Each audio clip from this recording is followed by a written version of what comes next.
បងអើយចោលរោគស្រីមានក្តីមេត្តាអើយអោណាអនមេត្តា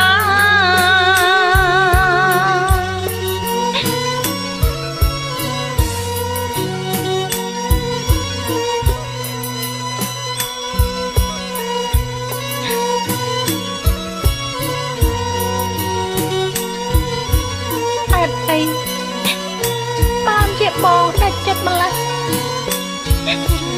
បងចោលអូនដោយគ្មានមេត្តាអូនសូមចងដៃនឹងជូនបងសូមឲ្យបងបានសុខទៅចាស់សូមឲ្យបងបានសុខតាមជាមួយគូថ្មីណាបង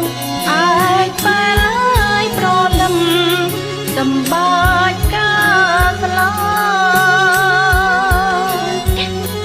អាចបានហើយប្រលឹមសម្បាច់ការស្លាគឺជាថ្ងៃស្រីអង្គសង្ខាររបង